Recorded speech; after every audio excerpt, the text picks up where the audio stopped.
Israeli soldiers and civilians are being held hostage as part of an unprecedented attack. Unprecedented attacks by Hamas militants. The whole idea of Israel is to keep Israelis safe from exactly what happened.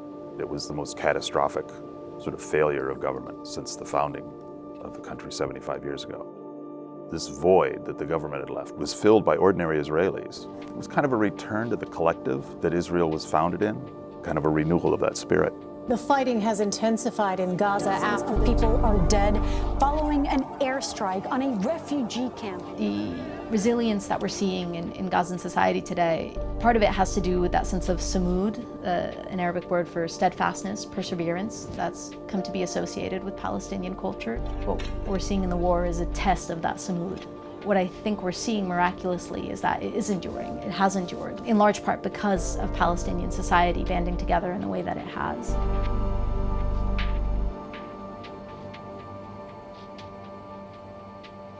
My name is Carl Vick. I'm an editor-at-large at Time magazine. But for my first 4 years at Time, I was Jerusalem bureau chief. I went back to Israel after October 7th. It was not the country I'd left. It was deeply traumatized. Images poured in for hours before the Prime Minister convened his cabinet. For many Israelis, this response was too little, too late. This void that the government had left was filled by ordinary Israelis.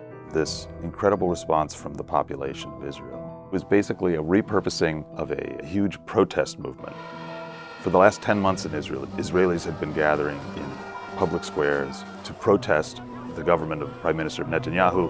A group called Brothers and Sisters in Arms on October 7th became Brothers and Sisters for Israel. The group then became this aid organization. They're the ones who came up with the master list of who had been kidnapped. There was a big tear in Israel, but now what I see is people coming together. There was a group of mental health workers who made themselves available to the victims and survivors. There were psychoanalysts who agreed to take on a patient for life, for free. A therapist, Merav Roth, sat down and wrote these 10 points and let every therapist in Israel know this is what you do with trauma. We need to survive and we need to even grow out of this atrocity. On October 7th, when missiles are flying out of Gaza, every Jewish Israeli, or any Israeli who lives in a city, is running to a bomb shelter. The Bedouins don't have these things, so they're dying out in the open. There's a woman named Yila Ranan, and on the morning of October 7th, heard Hamas intruders in her house, and she went with her 10-year-old daughter to their safe room and emerged pretty traumatized. But within a week or two was back at her job, which is advocating for the Bedouin so that they can have safe rooms. We all belong here, we're all citizens, we all belong to this vast, beautiful desert. There's a fellow whose name is Amir Badran, and he is a leader of the Palestinian community in the Jaffa area. On October 7th, he saw what was going on. The next day, he reached out to a group called Standing Together, which is Jewish Israelis and Arab Israelis, Palestinians, who make positive efforts to prevent conflict. Every step they took was very calculated to prevent conflict. We took the decision of working together with Jews to protect each other. No matter who you are, this is what we are working for. I see that people change their opinions and I see that people can work together. It can happen. It is a desperate and deadly situation inside of Gaza. The Palestinian enclave has been relentlessly bombed. My name is Yasmin Sirhan. I'm a London-based staff writer for Time magazine, and I cover foreign affairs across Europe and the Middle East. I've been focusing my reporting in recent weeks on reaching the people of Gaza, trying to understand what the situation is like amid what is the worst war there in living memory. Ordinary flows of food, water, electricity have been cut off by the Israeli government.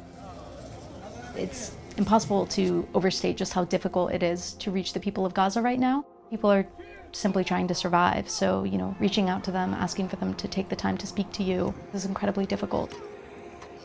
Amir Hassanein is a university student. He's 21 years old. Amir is from the south of Gaza, where more than 1 million Palestinians from the north have fled. Amir began volunteering with many of the shelters for the displaced. He was helping distribute food parcels, distributing blankets. And as he sees it, what he's doing is really what everyone's doing, trying to help however they can. The civil society of the people are now volunteering and filling all these gaps, and it's very hard. It is very hard. It's more of an escalating humanitarian crisis. According to UNRWA, the UN Agency for Refugees, they have more than 153 shelters for internally displaced people across Gaza, many of them in buildings that were never designed to be shelters in the first place. One such shelter is the Khan Yunis Training Center, which is a vocational college. Rita Thabit is the principal of the school and became a kind of mayor of that shelter. Like the tens of thousands of people that are residing in the shelter where she works, she and her family have been displaced. People like Rita have been vital to the humanitarian response. People come in horrible state. They come scared and sometimes injured. They're hungry, cold. You feel helpless because you are overwhelmed with the people and you cannot help them. In shelters like the Khan Yunis Training Center, there are some doctors who have themselves been displaced, who are acting as emergency doctors, and they work throughout the day and night to help people to whatever extent they can. It's incredibly difficult for them to treat patients. They don't have the resources. They don't have the space. They help who they can, but they refer the others to hospitals, knowing full well that the chances of their patients getting there is very slim. The situation here is very difficult. Medical equipment is very restricted. Israelis woke up today to find their worst nightmares had come true. What we've seen happen after October 7th and through this war is an expression of the nation. The leaders have failed. The people are there and waiting, and they're doing their part for each other. The new strikes coming as the humanitarian situation in Gaza grows even more dire. When this war ends, I think a big question that we will have is how those who survived did. And I think a big answer to that question is going to be because Palestinian society banded together to help themselves when they knew that no other help was coming. How long can that endure? I don't think there are enough therapists in the world to deal with the trauma that the Palestinians in Gaza are going to have.